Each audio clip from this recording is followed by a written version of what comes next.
Lynnsey Robinson.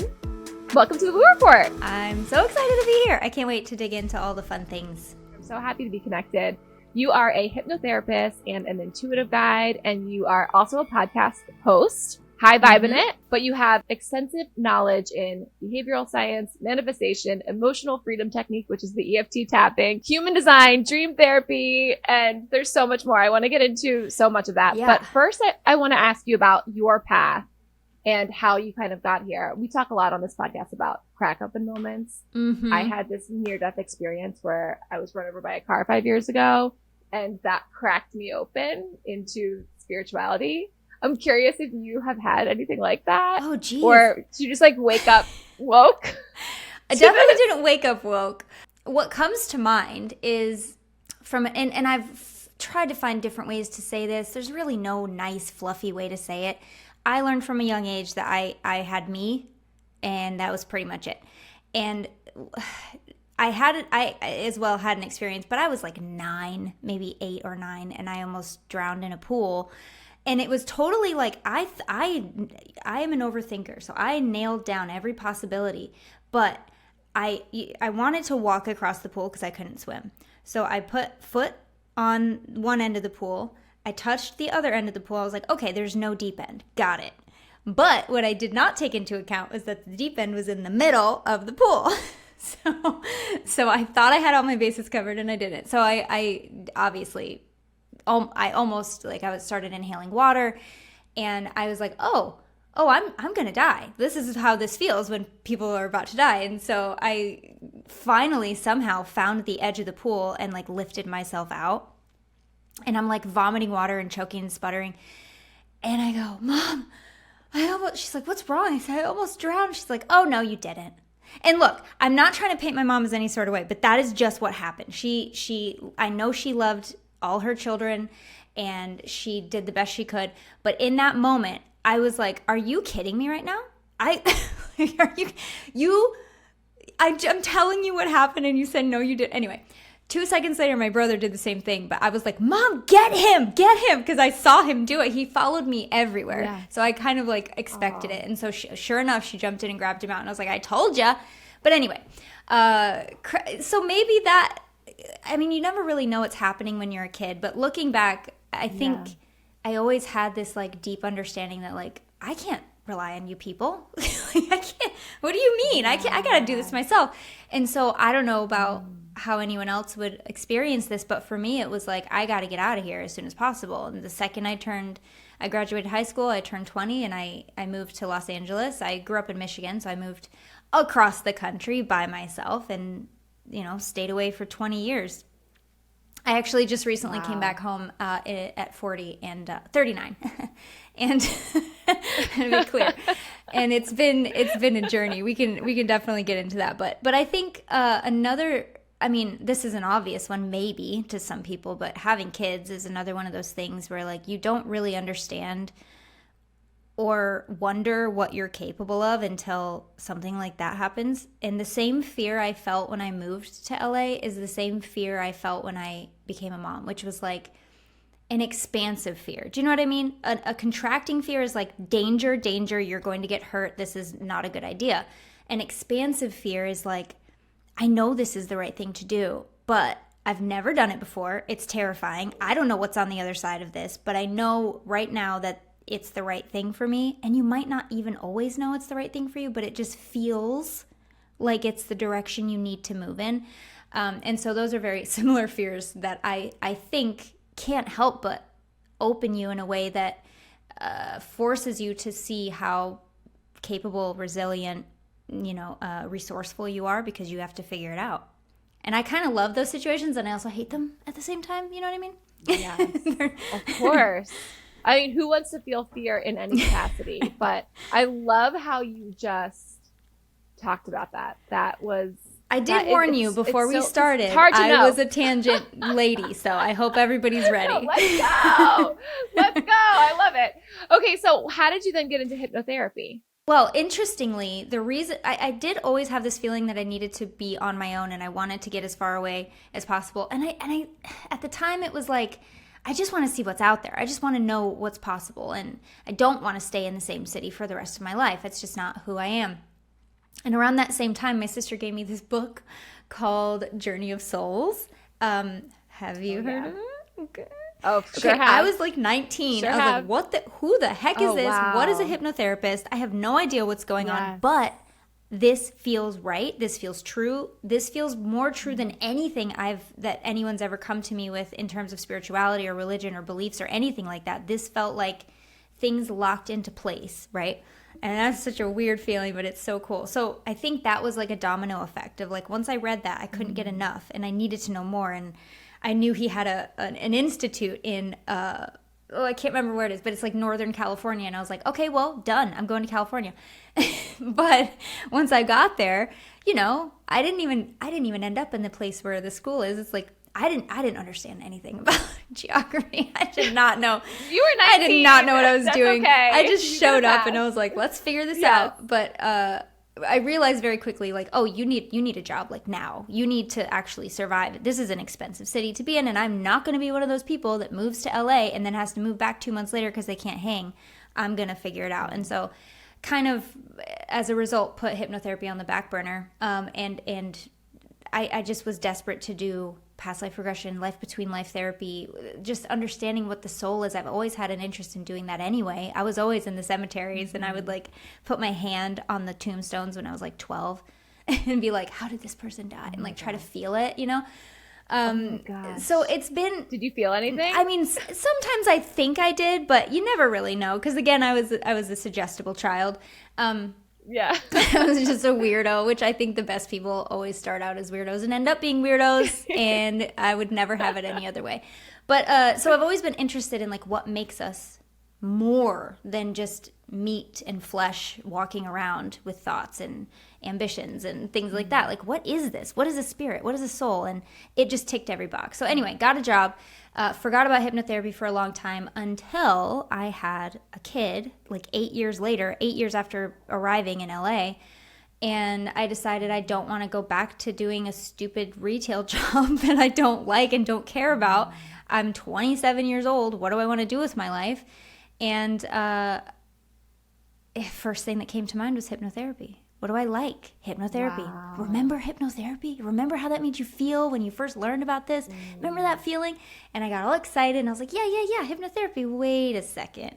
And then the voice came in, right? The voice, guys. The voice that says, excuse me, you're a mom now. You have to do the responsible thing. It's probably not going to work anyway. What are you thinking? All those thoughts that like everybody has and kind of teach you or tell you rather that where you are is the safest place for you to be.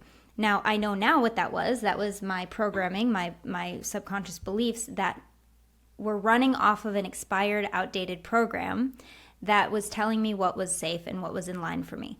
And then I could either choose to agree, which I did for a second. My shoulders slumped and my energy dimmed, and I was like, yeah, probably should go get a job, like a real job. But the thought of leaving my kid and I just couldn't do it. I knew there was a way to make it work. I just had to figure out what that way was. And so I said, well, rather I heard in my head like this little tiny whisper that was like, but why can't you? And I was like, huh? But why not? Because, and I was like, you know what? Yeah, because why not? What is stopping me? Everyone who's ever done anything cool had to start with this moment where they decided if they were going to fall into the same thing that they've always done and you know, lean on the fear, or if they were going to like do the crazy brave thing, which was take a step in the direction of their desire. I'm saying this very poetically. I did not think of this at the time. Of course, I was just like, what do I do? How do I do this? Is this going to work? So I just made a call. I made a call to the nearest place that I found, which was in Tarzana, which is a little bit outside of where I lived in LA, but not too far. Manageable. They did night classes. They worked around schedules. It was like weekends and nights, and it was perfect. Signed up, graduated, ended up working there a year later after I graduated and found my name in the database. This is the weird part. This is how I know I'm doing the thing I'm supposed to be doing and how I landed in the exact right spot that I was supposed to be in. And I need those signs. I don't know about you guys. I need them. I need them too. No, I need them too. And it feels freaking great when you finally get one. And it's just that validation. So I like searched my name in the database of the school because I worked there now and I wanted to see what they had said about me while I was a student. So I looked at my name and it turns out I had 2 profiles in there. I had one for my student profile and then I had one from 2005, 8 years before when I was still in Michigan. They had my address, my phone number. It turns out I had filled out an application for the distance program in the same office that I was sitting in at that moment. I called, or I filled out the online application to like take the classes online, and just never answered when they called me. You know how you do that? You're like not ready, and you're like, I'm not gonna. Yep. Yeah. So totally not ready. Notes were like followed up twice, no answer, and then 8 years later, I'm literally working in the same office, across the country, as like an instructor for the distance program. I mean, come on. My soul was like, we have to give her the biggest sign so she can't run from this. Oh my gosh. It's so good. So then you started practicing. So that's all she wrote. Like history, as it were, was written for me. And this is the path I'm on. And I could not write it. As you said, you can't write this stuff. You can't make it up any better than it happened. I get to watch. Just today, I had a couple sessions before this podcast, and just if I were to stop for 5 seconds and think about how cool it is, I would cry every time. To see the change in someone, to watch their face go from like no hope to okay, maybe this is possible to oh my gosh, I'm doing it. It's just there's nothing better to be of that kind of service on earth. And I know this sounds so cheesy. It's cheesy, but it's true. Like I can't. It's the same with the podcast. If I speak into a microphone and say one thing to one person that changes how they think or maybe opens the door to what's possible for them, what the heck else are we doing here? Like, what's the point? If you're not spreading joy, what are you doing? Yes, sis. I love it. Well, okay, so you are now an expert at the subconscious. I'd say so. So let's talk about the subconscious for a second. All of us are walking around, and our subconscious is either holding us back, keeping us stuck, or pushing us forward. It's not pushing you forward. It's not pushing us forward. Purely working off of the script that it knows is safe for you, based off of what it's picked up, what you've taught it, and what it knows is safe. So, if I may, I would love to go into like how the subconscious is formed and how it kind of works. Okay. Yes. And this is how when my husband was like, so what is hypnotherapy? Because he's been with me since day one, right? Like I called him from the Institute before I started, and I was like, I don't know, they're talking a lot of cool stuff. I don't know, can I do this? Because it was just like an interview thing. And he's like, do you want to do this? I said, I really want to do this. He goes, then you have to do it. We'll figure it out. And yes, like he's the guy, but he's also the guy that's going to ask questions, of course. So this is how I explained it to him, because this is how it was explained to me, and I just think it's the best explanation. So everyone can just imagine your mind is a circle, okay? Not the brain, we know that's different. This is the more metaphysical, energetic of the mind. So a circle. The only thing babies are born with is the fear of loud noises and the fear of falling. And of course, the fight or flight response, which is triggered with the fear of loud noises and the fear of falling. And as you go out into the world and you experience new things, your mind is completely open. It's like a blank slate. That's why they say kids are sponges, because they are taking in everything as true. They have nothing to discern, whether it's fact or fiction. They're just like, oh, okay, sky's blue. Got it. Check. So you're going around learning all these things about yourself, about the environment, about the world that you live in. Like, I don't like broccoli. I like chocolate cake. I like my birthday, but I don't like my brother's birthday because I don't get any presents, that kind of thing. And once you hit around 7 to 9, every kid's different, but around 7 to 9, you get what's called a critical filter or a critical mind, which acts as the newly formed barrier between the conscious, what is now the conscious, and the subconscious. The conscious is in charge of your decision-making skills, your rationalization, your reasoning, your analytical skills, your logic, your willpower. All of that is in the conscious. And that's about 5% of your mind. Every time I see a new study, that number goes down. It's like 3% or 1%. But I'm just going to say 5 for the sake of brevity. So it's about 5% of your mind. The subconscious is everything else that you don't have to think about. The ability to speak to you right now, the host and the listeners, is subconscious. Choosing the words is conscious. The hand gestures are subconscious. If you're writing something, you don't have to remember how to write every single time. You just have to choose what you write, right? So that is a beautiful illustration of the conscious and subconscious working together harmoniously for the most part. It also holds, obviously, your nervous system, your automatic behaviors, your beliefs, your emotions, everything you don't have to think about. Now, when you really list everything you don't have to think about, the list gets extremely long. Imagine having to remember to blink or digest your food. Yes. So it's a lot. Right. No wonder it's 95% of your mind, right? So it also holds all of those truths that you've learned about yourself. Now, I don't like broccoli. I like chocolate cake is a good one. But also, money doesn't grow on trees. You have to work hard for everything you get.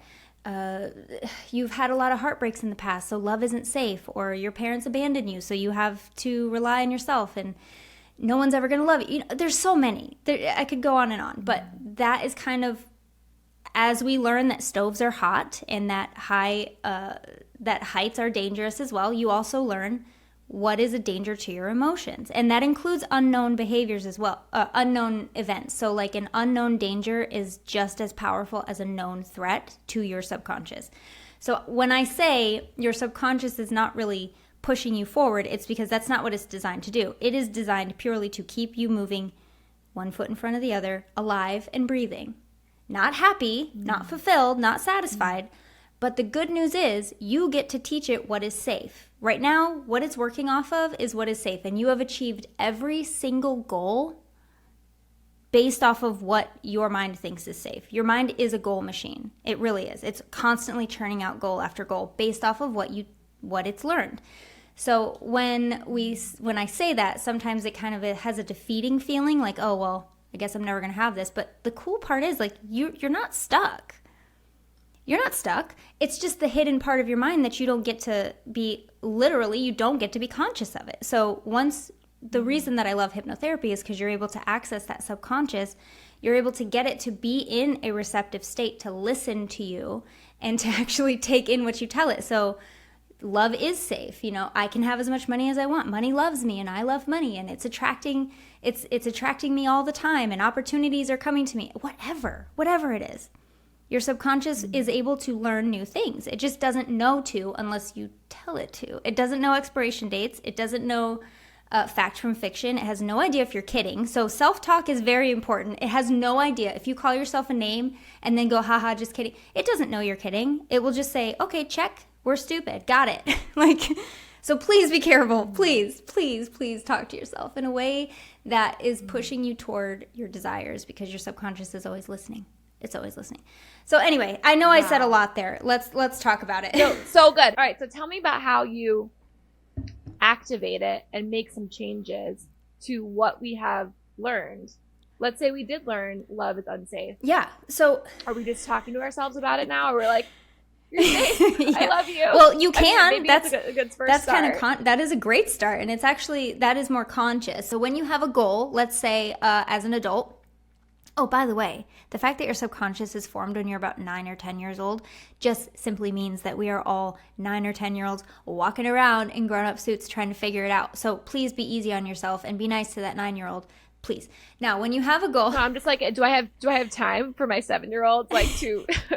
Can I stuff something? Oh, absolutely. And here's the thing. What can I stuff First in of all, there? Because I feel like it's not regulated. I've known you 10 minutes, and I feel like you are probably way better than you think you are anyway. But I would say, thank you. We're always doing better than we think we are, aren't we? But yeah, if you, I have a 13, a 9, and a 7-year-old, and I'm constantly, it's almost like a blessing and a curse, because you know the effect that it can have, and then also it kind of makes you overthink, like, oh my god, what did I just do? Did I do something that I'm going to regret later? So there's no right answer. We're all just doing the best we can. But at any point that you can, if you do have a young child around that age, you can't go wrong just telling them that they're capable, that anything is possible, that magic exists in the world. My goodness. And we kind of create our own magic, and it's just, life is awesome. And you can make the day that you want to experience. But back to the subconscious. When you have a goal, like I'm just going to use, what does your audience want? Money? Do they want love? What do they want? Everything. Probably. Yeah. Well, who doesn't? Who doesn't want these things? I'm going to say money. So let's say, oh my gosh, I would love to make $1 million this year, or 500,000. Wherever you are now, that butterfly feeling in your stomach is the number. Just imagine that number. Okay. And so it's like, oh, that'd be cool. And then you start to get excited, and you start to like make a plan. Maybe you type in ChatGPT, like, how do I make, $300,000 this year? Give me a plan. And then a couple days goes by, and you start to feel like, this feels gross. It feels uncomfortable. It feels like wearing shoes that don't fit. It feels like I'm defeated already. And you start to hear the voices where it's not possible, and how could you possibly, and you can't, and all these things. What's happening is when you have a goal, it starts in the conscious mind, right? Every idea, every conscious thought has to start in the conscious, and then it will check in with the critical filter, which I like to think of as like a bouncer at the doorman at a club. He's got the clipboard, and you say, "Hey, $1 million, please, next year," and he looks at that clipboard and he sees if there's anything in there that contradicts that thought, and things might come up like, seriously, how possible is that really? How possible is that? Do you know anybody that's made $1 million? Money doesn't grow on trees. Your parents did tell you that you had to work hard for every penny, and we're not made of money, and there's never enough, and la la la la la la la. Lack. Everybody has to deal with this, whether it's money or love or success or, gosh, anything. We all have that glass ceiling where that voice just tells us all the reasons it's not possible. How do we kick out the bouncer? Well, that's the thing. Because that bouncer's got but to here's go. the thing, and this is where I kind of have started having beef with the term self-sabotage. Because yes, on the surface it does look like that, but when we really get down to it, that bouncer is just trying to keep you safe. That subconscious programming knows that is what has kept you alive this long. And its only job, again, is to keep you alive for the next amount of time. That it's trying to protect you. So when we can look at it like that, and we can say like, well, sure, thank you, but is this really true, or did this have an expiration date? Does this apply to me now? And that's the beauty of hypnotherapy. So I take your goal, your thought, your idea, your bright, shiny inspiration, and I tip the bouncer $50 or $100, whatever, and we get into the club. Yeah. So the club is the subconscious. The bouncer is the critical filter that checks in with the subconscious. So we create a pathway through that critical filter. We get into the subconscious where your subconscious is listening, where normally you would not be able to access it because it is dormant, it is sleeping, it is doing everything it can do to keep you alive. Not really sleeping, but it's like if the conscious is driving the car, the subconscious is in the backseat. But what we're doing with hypnosis is we're bringing the conscious and the subconscious both up into the front seats of the car so that they're both alert and listening and receptive. You are never turning off the conscious mind. Anyone who's ever experienced a meditation or a deep massage even, or a hypnotherapeutic state will tell you, I was conscious the whole time. I felt in control. I was here and I was also somewhere else. Because we're just accessing your whole mind. So you are in charge of the 5%, I'm in charge of the 95%, and together we have 100% of your mind working toward your goal, because it is now listening to what it knows is safe for you based off of where you're going, not where you've been. So then are you attacking these lack thoughts, or are you just creating new ones? Attacking never. Sometimes your choice of words. You're like, kick out the bouncer, attack the. Like, let's go. Yeah, like get out. Are you of a fire here. sign by any chance? I just came. I'm a water sign, but I did just come from an ayahuasca journey where we have been purging, and so yes. Like purge it out, get it out. Like how do we let go of it? So there are two different ways to kind of go about, well, the money thing, it's really just about teaching you what is safe. It's never about like throwing out anything. It kind of heals itself. Once it learns the new belief, then the other one kind of falls away.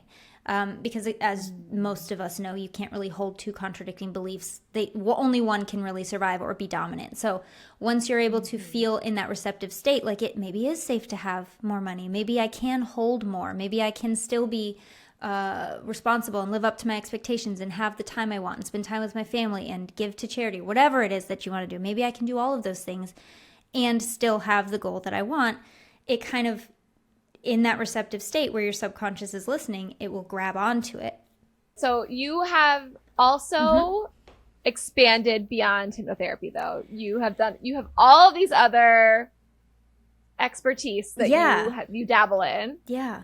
And one thing, this podcast is very much a 101, and I feel like people on here won't have really heard about EFT or human design as much. Like I've kind of like said I love human design, but I could not even begin to start to explain it. Oh yeah. I mean, I'm not an expert in human design. I dabble in it. I love it. I'm certified in EFT, and I'm actually right now I'm learning like Celtic divination. So I'm learning I'm learning runes and the Agam, which is like the old Druid alphabet, and they would use it in like divination and stuff. Oh, it's just I'm so excited about it. Wow, I have the only time I've heard about runes is in my spicy fantasy novels. Wait, what do you read? What do you mean? I read all of them. Do you read them too? Okay. I read them all. ACOTAR, like A Court of Thorns and Roses, Crescent City, my Wing. niece is a little bit upset. I say niece, but she's 30 now, but she. Okay, I was like, it is definitely. Yeah, she's not a child. 15. I promise. We're rated R. She's on the Throne of Glass now. She's read all of them, everything. I'm on the blue book of ACOTAR, the little one, the winter special. She calls it the Christmas special. 4.5. Yes, that I could take her read that one, but get ready for it's real hard. I'm trying to get through it. I'm like, does anything? Yeah, you can skim it. Skim it.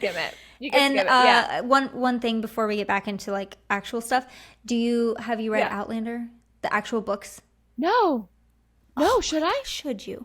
Guys, yes. I'm gonna let them answer for me. If you guys can contact her, please, and tell her to read Outlander because you.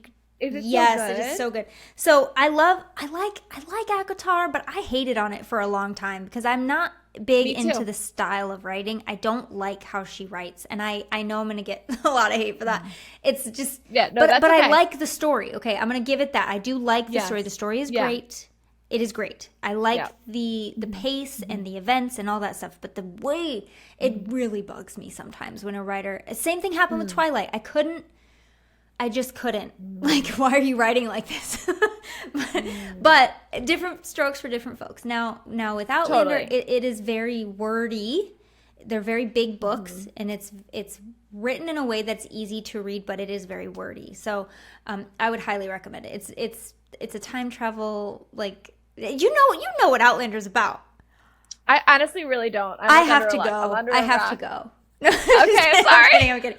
No, but this is perfect because I literally finished the second of Serpent in the Wings of Night last night, and I actually ran into my best book friend, Anna Ruckert, who came on here because we did a whole podcast on how spicy fantasy books are really sacred feminine awakening. Like, there's so much woo-woo in all of them. There's woo-woo in all fantasy, but like that's where I learned about, like, the first time I ever heard of rune was in Fourth Wing. Interesting. There's runes in Fourth Wing. No, not yet. I'm still on the first. You're still working through it. I would read Fourth Wing next. Okay, if you read Outlander. Next one.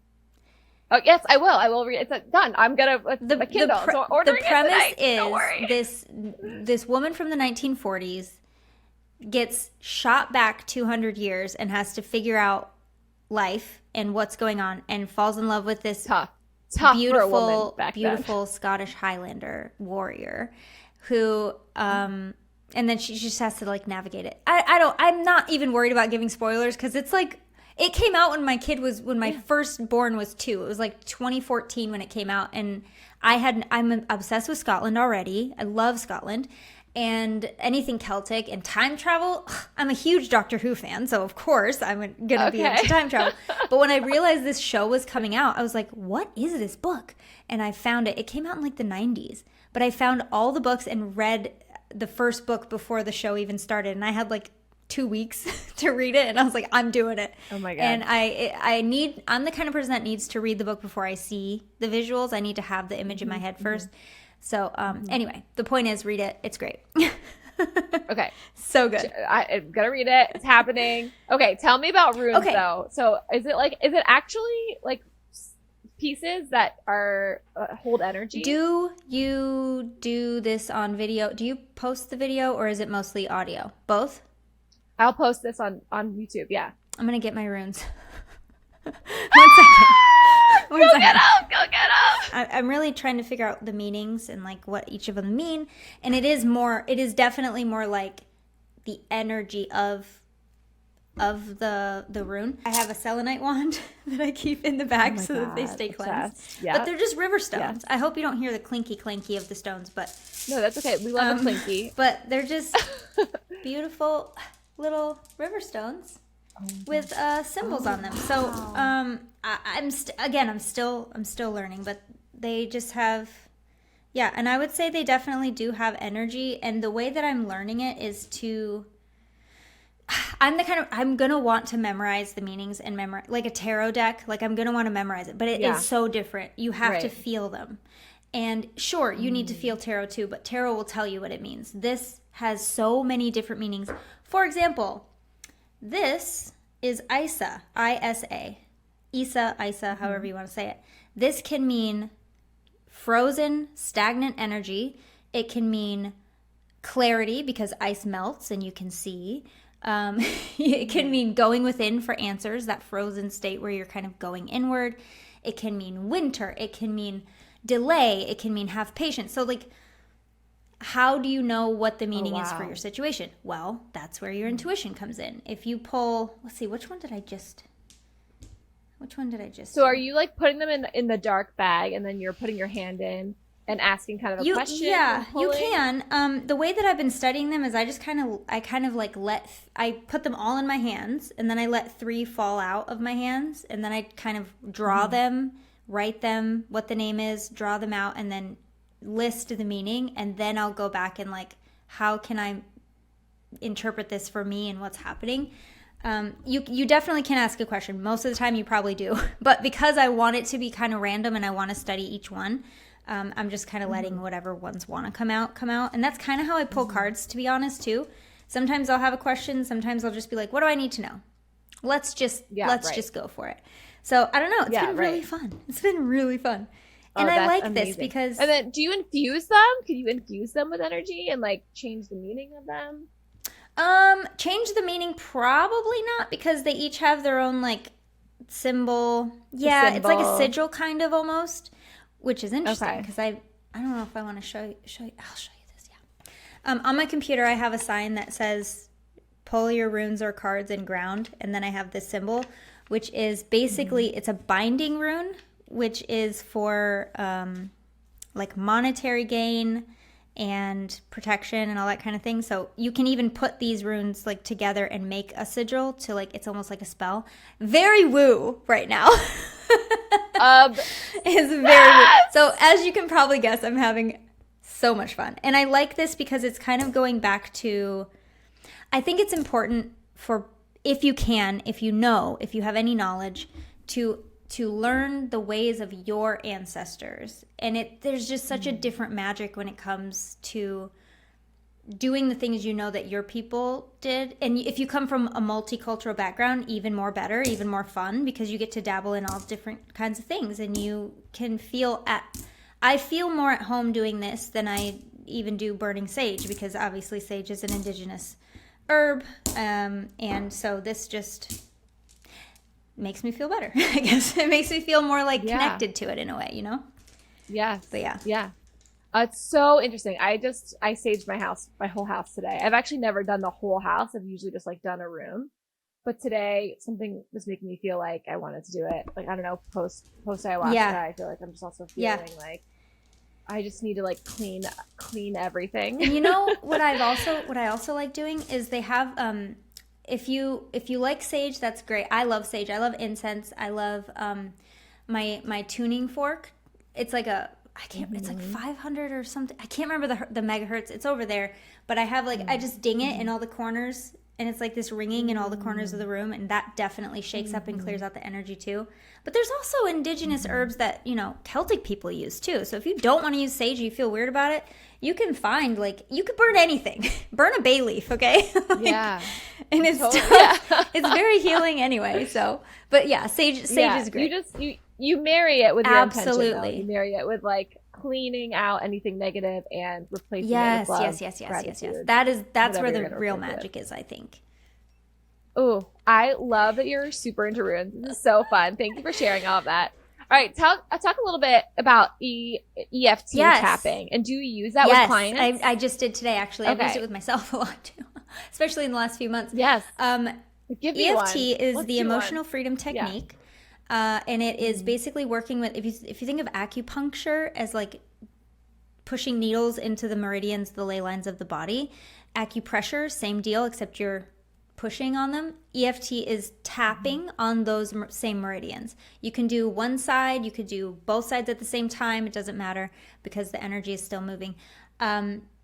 We can all agree that the body holds electricity, yes? And so sometimes if you're feeling a certain type of way and you feel like you can't push through it, it's almost like the way my EFT instructor used, she would say, like, it's almost like a zzz, like a short circuit.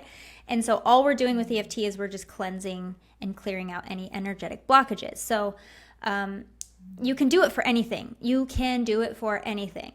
And there are a few rounds that are involved, and there's very specific points. So it's the inside of the eye, the outside of the inside of the eye, the outside of the eyebrow, the under eye, the under the lip, the chin, the collarbone, under the arms, like where your bra strap would be if you're a girl. And then some people do the wrist and then the top of head. So you just do that in order. You say, and you do it in order. So I'm sure it doesn't matter, but it just helps for repetition, you know. So this one, under the eye, under the nose, the chin, da-da-da-da-da. And we're repeating something that we're so to say. Yesterday I was feeling like, I'm like, if you like an example, I'm gonna give you one. Yesterday I was just feeling low. Like I was feeling low, coming back in, integrating back in from this past weekend's journey. Just feeling low. Like I was feeling like a bunch of little pieces of disappointment. And I was having trouble shaking it off. Can EFT help? The first step in any EFT is to acknowledge the feeling. So you would say, well, we would start it with the baseline statement. The baseline statement is, even though you would rub the tender spots of your collarbone, or you can do the karate chop. Either way works. Karate chop is the karate chop of the hand. You're just tapping them together, and you would say, even though I feel really frustrated today, and you would repeat me, go ahead. Even though I feel really frustrated today. Even though it feels like everything's going wrong. Even though it feels like everything's going wrong. I'm annoyed.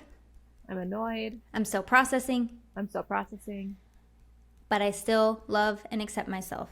Or you say, and I still love and accept myself. Not a but. We like ands, not buts. We like ands, yes. And then you would kind of say that again if you'd like, even though I feel this certain type of way, even though I really can't stand the energy of today, even though I still deeply and completely love and accept myself. You say that a couple times, and then you move on to this disappointment, this frustration, this annoyance, whatever it is. You just keep going. And then you end here, and then the next round, maybe this is a good thing. Maybe the stuff is leaving. I'm open to believing, da-da-da-da-da. And you can create your own script. You can have ChatGPT help you with the script. I don't really like to do that because I like to go with the client's voice. But if you are doing it for yourself, you can kind of edit it and keep going with what feels right to you. And just, you want to do 2 or 3 rounds. And you want to, before you get started, think of like a number between 1 and 10, how intense it feels. So like right now, I'm at a 7 with this frustration, so that by the end of it, you're like, okay, maybe it's like a 4. If it's at a 4, you want to do it again until it gets down to about a 2 or less. And then I like this. Yes. Yeah. And I like to think of it as like, yes, we are processing. Yes, we are clearing out negatives. Yes, we are acknowledging, because that is the biggest reason why we have prolonged negative emotions, is because we're not acknowledging what they are. Ooh, and we can't find a solution forward. But if you can acknowledge and still love and accept yourself, and even if you have a hard time saying, I still love and accept myself, I am open to loving and accepting myself more. Okay, so we're not trying to shove anything down your throat, but just something that feels more palatable, something you can accept, like I am open to, works a treat. And then I like to think of it as like boring yourself into submission. You're making this negative feeling so boring that it's gone. You don't care. And there's just something so fun about thinking about that. Like, you can't have anxiety and boredom at the same time. You can't have anger and, joy at the same time. So you're just going to do it until you're so bored that you feel better. I like that. Because you're also spending time with it then, and therefore acknowledging it. And acknowledging it. And then by acknowledging it, you kind of take away the hold that it had on you. You take away the power that you thought it had on you, and you take your own power back to decide where you go from here. So EFT is extremely powerful. Sometimes I'll do an EFT session, and then my favorite blend is to do an EFT session with the client if it's like a prominent thing for them, situation. And then I'll do like a 5 or 6 minute hypnosis after to kind of integrate everything that we've done in the EFT. That's like my special blend. I love it. It's the best. I love that so much. Okay, so now you dabble in human design, or I do dabble in human design. Do you know what human design is? I'm a manifesting generator. Do you know what mine is? Are you a man gen too? Yeah. I mean, of course you do. We have podcasts, and you're doing a million things. Yes. Like, I'm also doing a million things. Oh my gosh. And yet it never feels like enough, does it? Nope. It doesn't. Like, there's 100 more things I want to do, but there's also like not enough time in the day. Yeah. What's your profile? I'm a 6'2", and that's the hermit role model hermit. 4'6", the regal authority figure. 6. Okay, yeah. 4'6". So 6'2", the role model is the 6, the 2 is the hermit. So you are 4'6"? 4'6". What does it mean? What does it mean? Well, what have you found out so far? I mean, you could spend 6 hours in here. Yes. Just looking at your whole profile and diving into it. But I have found that it gives me the most permission to be like my authentic self, how I feel. Yeah. That's what I love about it. My main takeaway from my manifesting generator aspect is that I have given myself permission to, I don't know how to say this, wait for an invitation. Because with the manifesting generator, you are supposed to respond to opportunities. Doesn't mean you can't go for stuff, doesn't mean you can't take action, but you are at your best when you are responding to an invitation. So that's been hard because it's like the manifesting generator's curse, because we're the ones that want to be doing. We want to be doing. And when we feel like we're not doing enough, and it's like we have to be productive. And so to be told that you have to wait to respond to an invitation, it's like, what? So maybe that's by literal design. I don't know, but if people don't know about human design, so there are 5 different types of human design, and then what is it? It's astrologically, it's based on our astrology and our birth chart. Yeah, and the energy of the time. It's like a personality profile based off of your birth time. That kind of it's like a cousin to your birth chart. It uses the birth chart, but it's like a diagram of your body, and it shows you where your energy is flowing and where it's being leaked sometimes, and where you have a closed energy, where you have open energy. So it's very complicated. Like, it's not something you can just learn. And I've had experts come on the show and be like, I've been doing this for 5 years, and there's still more that I'm learning every day. So there's a lot to it. I like to stick to the shallow end and just say, like, here are the profiles, here are the lines, here are the basics of the basic, and does this make sense? And if I have I do, once I have, more time, I guess. I want to get into eventually looking into what the numbers mean and the gates and all these things, but oh my goodness. Yeah. It's a lot. It's a lot. So the line 4, by the way, like the role model is goes in 3 stages, right? So the role model, you and I both have the 6 line, and that's like cut into 3 stages. So like from birth to 30, from 30 to 50, and then from 50 onwards. Are you in stage 1 or 2? I'm in stage 2 right now. You're in 2. Okay. Yeah, right. You're so stage 1. You're so. What does that mean? It means that you look under 30. That's what it means. Oh my God. Girl, I am 41. I just turned 41. Did you? Wait. And I love that you said that so much. When is your birthday? We'll November 8th. November. Oh, happy birthday. Oh my gosh. Oh my God, thank you. I just turned 40 in April. So, oh my gosh. Very similar. Taurus? You're a Taurus? I'm an Aries. And okay, you're an Aries. I'm a fire sun and a fire rising. I'm a Sagittarius rising. Oh, wow. I know.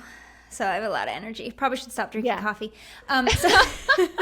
So if anybody looks into this, the line 6 is very interesting because birth to 30 is like your trial and error phase. Like you are just trying stuff. When you hit 30 to 50, you are now able to take your experiences and share them with, this is just so funny because I started the podcast in after I turned 30.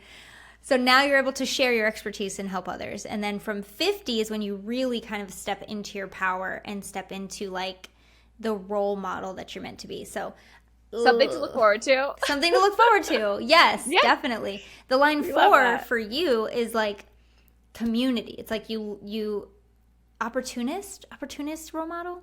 So like you thrive and you learn best through community. Is that true? Because I'm a hermit to a T. Like I'm very introverted. Oh, you would never tell. You can never tell. I know.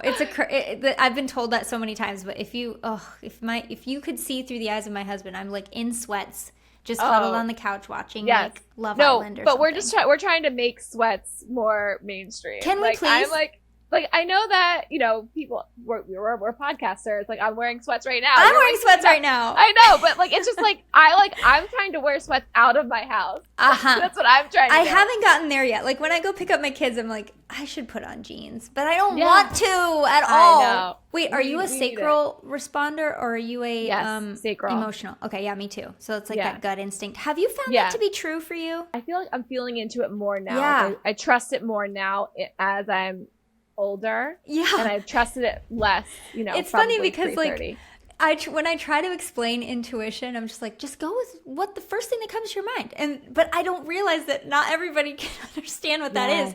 But now I know that it's because that's exactly how it makes sense to me, because that's exactly what I've been doing my whole life, pretty much, is responding to like my gut, whether listening or not listening. I know what my gut is saying. And it's interesting when you discover like that's not how everybody operates. And so when you say like just hone your intuition by paying attention to the first thing that comes to your mind, may translate, but it may not, because it just makes sense to me, Right. Oh, well, have you done your kids? Yes. And so does it help you with them? Nothing helps with kids. I mean, that's not true. My middle son, who is my spiritual kid, he is my soulmate, 100%. Like I know that sounds weird. No, I got probably not. It probably doesn't. I think it doesn't to me. My 4-year-old is mine too. We all have different soulmates. We all have romantic soulmates or evolutionary soulmates or soul journey soulmates. Like we all have soul groups. And when I had this child and he looked at me, he saw through me. Like it was just the weirdest thing. Like we locked eyes and it was like, oh, it's you. It's you. So weird. So interestingly, the reason I bring him up is because I live in a house full of generators, like all boys, all generators. I'm the only manny gen. And he has the exact same profile as me, almost. He's a generator, but he is a 6'2". He is also a sacral responder. He has the same digestion and sense as I do. I have a taste sense, and it's ridiculous. I'm like, what? He was born March 17th. He's not even born the same. Anyway, it's very weird. And so it does help because I've broken it down for myself. So I do kind of understand like how to relate to him in that way and how to relate to all my kids based off of, their profiles. But one piece of advice I was told from a human design expert, because I'm a manifesting generator and I move quickly, right? We move very fast. Yes. She goes, just be careful you're not leaving them in the dust, because you move on really quick, like to different projects or to like steps ahead where they're still trying to figure out your step 1. You're on step 5 already. So she's like, just make sure you slow down once in a while and make sure they know where you are and what page you're on. So I'm like, okay.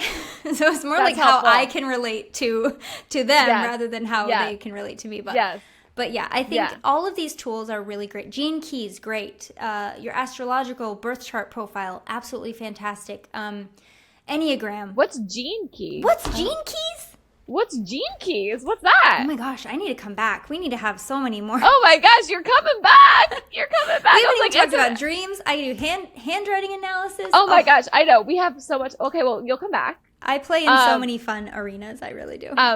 Okay, but give us just a quick tease on gene keys, and then we'll say bye, and then we'll offline about a billion things, and then we'll have you on again. So again, I'm a rudimentary student, okay, in gene Obsessed. keys. Yes, but okay. it's essentially 64 archetypes. It's inspired by like the I Ching, universal consciousness kind of thing, and it definitely is influenced by that. But you basically the same thing. You put in your birthday and your birth time, and I'm just going to show you. I wonder if I have mine here. Yeah, I'm going to show. Can I share my screen so you can see what this looks like? Look how nuts this is. You have 61.6, 63.4, 23.5. What the heck am I looking at? Yeah, I don't know.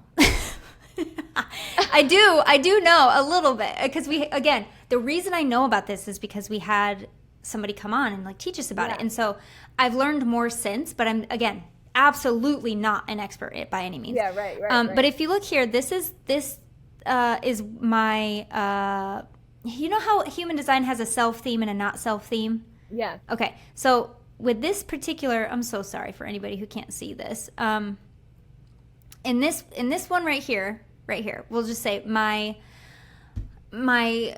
self theme is truth, and I get there by inquiring, right? And my not self theme, the opposite would be doubt, okay? And that's where that's the weakness of this thing. And I don't know what the number means. I'd have to look at it. There's definitely somebody watching this like, what do you mean you don't know what it means? Please enlighten me, but I don't know. Yeah. And it's just, and everybody's looks so fascinating. Yes, and everybody's looks so different. I would be interested to see what yours looks like, and hopefully by the next time.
Its own translation, I think. I'm so interested in this. I'm gonna have to do my chart. It makes sense to me. Yeah. Do white butterflies mean anything to you? Yes. Are you kidding? No, Josh, my friend Josh, who recently died, he said he's gonna come back as a white butterfly. Yeah, you see one? First of all, I'm so sorry. I'm not trying to laugh. No, it's okay. I'm gonna We cry. love a sign. We love a sign. It is 40 degrees outside. Oh my God. It is dreary. It has been drizzling all day. It is cloudy. Tell me why I just saw a white butterfly. This is November. A white butterfly just flew by my window, and that's when I said, what the heck? And I knew like it doesn't really, I just think it's weird. That's why I asked you, like, do white butterflies mean anything? Oh my gosh, no thank you. I love that. Hi, Josh. Oh, hi, Josh. Josh is here with us. That is so cute. Oh, I mean, I've never seen, come on.